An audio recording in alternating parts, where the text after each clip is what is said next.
Oke,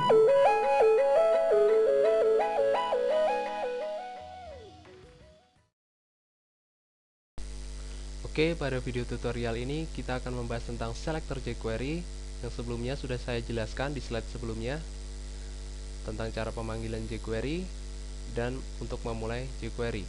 Nah, kita langsung saja melakukan praktek di sini. Oke, hal yang pertama kita lakukan adalah mengcopy source dari jQuery. Nah, di sini tadi yang sudah kita download yaitu jQuery 161.js, kita copy saja sini, paste. Oke. Kemudian kita panggil jQuery tersebut dengan cara sebagai berikut. Script source sama dengan, karena tidak berada di line folder, kita langsung saja melakukan seperti ini. jQuery step 1.6.1.js. Oke, seperti ini. Script. Oke, kita buat selektor kita yang pertama yaitu dengan ID.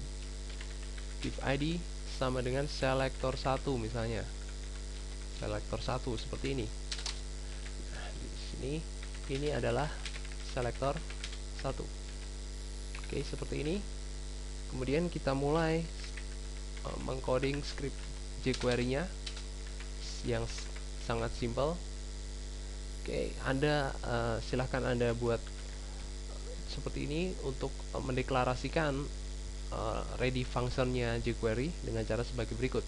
Dolar, kemudian kurung buka kurung tutup, kemudian ketik function seperti ini, kemudian kurung buka kurung tutup, kemudian setelah kurung buka kurung tutup berikan kurung kurawal, kemudian enter, kemudian titik koma, atau Anda juga tidak perlu memberi titik koma juga tidak masalah, tapi lebih baik Anda beri titik koma. Oke, seperti itu. Kemudian hal yang pertama kita lakukan adalah dengan memanggil selector dengan cara sebagai berikut.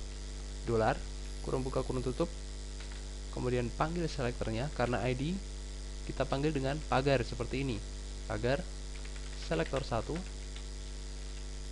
Oke, kemudian saya beri sebuah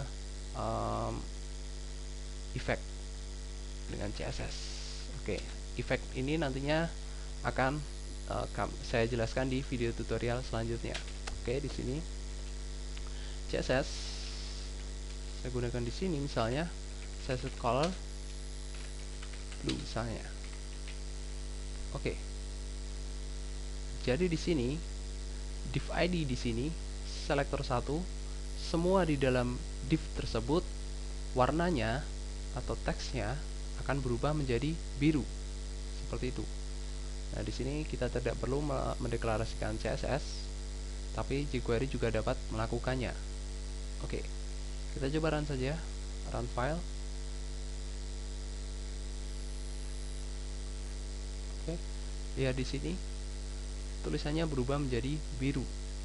Oke, menarik bukan? Kemudian kita buat selektor kedua, bukan dengan ID lagi, tapi kita juga dapat melakukan pemanggilan selektor dengan class. Div class selektor 2 misalnya.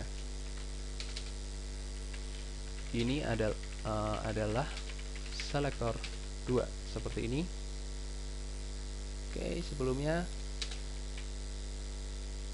kita lihat pada browser tidak terjadi apa-apa karena kita belum mendeklarasikan selektor 2. Oke, kita copy saja di sini seperti ini. Kita ganti dengan selektor 2, kemudian pagar kita ganti dengan titik karena merupakan kelas. Seperti itu. Kemudian saya ganti misalnya di sini background, saya ganti dengan yellow misalnya. Oke, seperti ini. Kita cek di browser, maka backgroundnya akan berubah menjadi kuning. Oke, seperti itu tentang selektor jQuery. Terima kasih.